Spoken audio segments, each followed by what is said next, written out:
Welcome back to Vernon Sports World. Um, this is my week 5 takeaway, what I got right and what I got wrong.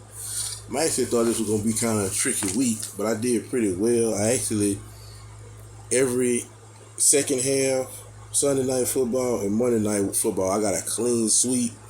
I got 4 out of my 6 locks correct. So I did pretty well. But I want to start with I'm gonna give y'all an analysis of my takeaways. And like I say, what I got wrong. So let's get started. We're gonna start with the first game of Sunday, which was the Giants at Packers. If you go back to my video when I was giving the picks, I told y'all, my betting spirit didn't want to give the Giants a 3-1 great football team, great coach football team, great defense, decent quarterback, Saquon Barkley. All of they pretty much main receivers was out, but that's a good football team. That's a good football team in another country playing a heart out. And I just didn't want to get my betting spirit didn't want to give the Giants 8. But, like I said, that's a game that I wouldn't have picked. But since every week I come here and pick every game, I just went on here and picked the Packers just because, of course, going what I was saying. That's my team. I'm a diehard fan since '95. And, to speak on the Packers,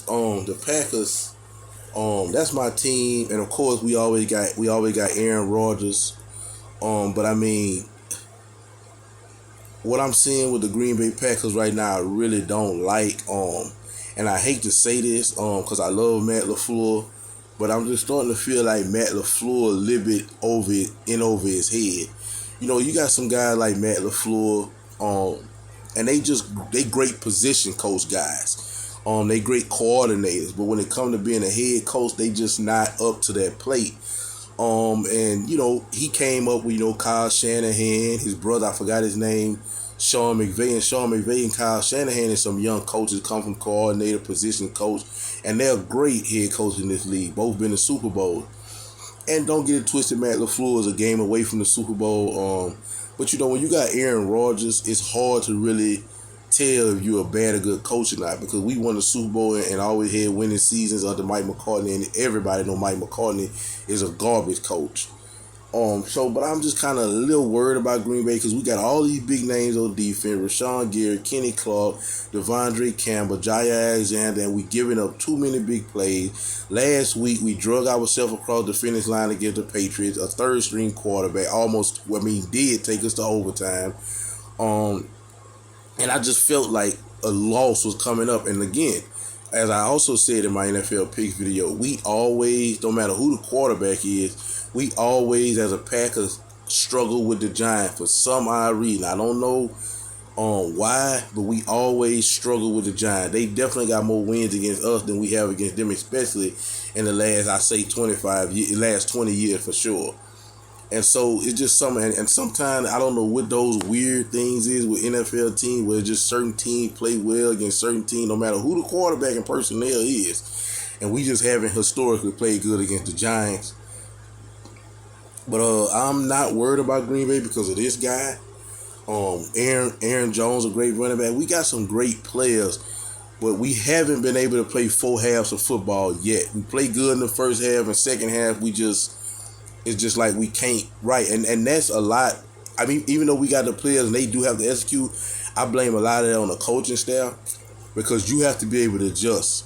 You have to be able to call the plays for your team to be able to execute. They not executing this way, you need to go another way. You have to adjust. And this has been going on for the last couple of weeks. We cannot play in the second half, and we cannot win nothing like this. We will not make it in the playoff if we continue to play this. We looking at a first round exit, because as of right now, we cannot beat the 49ers.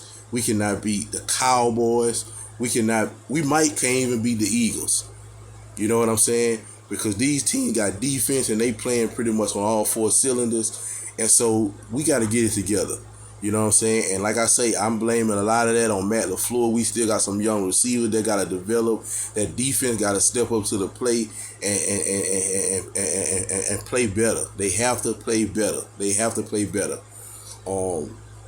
And that's all I got to say on that. Go Pack, go. Hopefully we get the win this week against the Jets. And the next game we have is the Lions at the Patriots. Mac Jones was back. That was one of my lock picks that ended up not coming through because the Lions is a top 5 offense in the league. They score with anybody.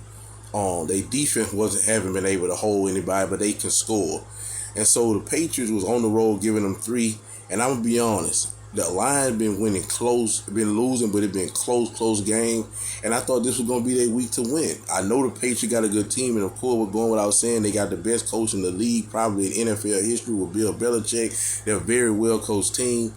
And so I took the 3 with the Lions because I thought they were going to win straight out. They ended up getting shut out 29-0, embarrassed. So I was wrong about that. Next, we have the Steelers at the Bills. Like I always say, I don't like giving double digits to NFL teams because all these guys are professionals. But the Steelers right now, they just a bad football team. They depleted on defense. They trying to find an identity at quarterback. So they just really kind of like dealing with a lot of issues right now. This year, this is just a year that they can just sweep under the rug and look forward to getting a good high draft pick. And so I took the Buffalo Bills, giving them 14. And the Buffalo Bills, I forgot the final score, but they blew them completely out of the water. So I was good on that. Next, we had the Dolphins and the Jets. I'm not one to make excuses. But the Jets gave them 3.5. It's a division game. I felt like it was gonna come down to a field goal, whoever won. So I felt like the 3.5 was gonna be good. But like I said, I'm not one to make excuses. But Teddy Bridgewater ended up getting hurt, and they put some guy in. I forgot his name. I don't know him. I don't think he ever played a game in the NFL in his life. And then he was a third-string quarterback for the Dolphins, and so we know what happened there. And the Jets ended up blowing the Jets ended up blowing the Dolphins out 40-17. So I was wrong with that because I took the Dolphins with 3.5 because I just knew that game was going to be settled by a field goal because Teddy Bridgewater is a great backup. If you want a backup in the league, you want Teddy Bridgewater. He's supposed to be a starter. He's great. When he took the reins over the New Orleans Saints for Drew Brees, he went 5-0 while Drew Brees was out. That got him a starting position in Denver. That didn't work out. He went to Carolina, I believe. That didn't work out. Now he in Miami. He's a great quarterback. I wouldn't say he's a starter in this league, but he's a great quarterback, and I do think he can start in this league. But he ended up getting hurt, so it was down to a third-string quarterback, and the Jets ended up winning. So I was wrong about that. Next, we have the Falcons at the Bucks. I always tell people, not only do I don't like giving double digits with NFL teams, I definitely don't like giving double digits in a division game, because a division game is always going to be a dogfight. It doesn't matter how bad one team is, they going to fight within their division, because if they win a division game, they can get in the playoffs strictly off winning a division game. So with that said, I took the Bucks, giving 10. And reason I explained I took the Bucks is because Brady was 0-2 going into this game. He was at home. He got all his players back. I thought he was gonna go crazy, but that didn't happen. And the Falcons is 5-0 this season against the spread. They are undefeated against the spread. I knew that. I've been taking them every week. If you watch this channel, so you know I've been taking them every week. I went against them this 1 week, and I got that wrong, and that was one of my locks. The Saints at the Seahawks was the next one. The Seahawks been playing pretty good. Geno Smith been looking like that West Virginia Heisman candidate, Geno Smith. But on the road playing a Saints defense that is great.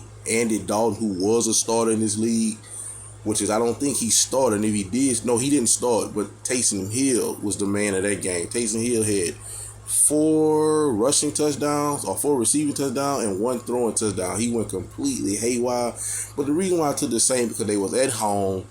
I was kind of worried about that because I thought that game was going to come down to a field goal. But then I said to myself, the Saints at home with Andy Dalton. This man was a starter in this league before. So him coming on the bench is nothing. He's been a starter in this league before. So anytime you got a backup quarterback that's an ex-starter, that's always great. With that defense, I feel like he was going to pretty much just ride on the back of the defense and make his throws and do what he got to do, and he not no bum. And I feel like they were going to win by at least 6 or 7 points, so I gave up the 4.5, and I was right. Next, we have the Texans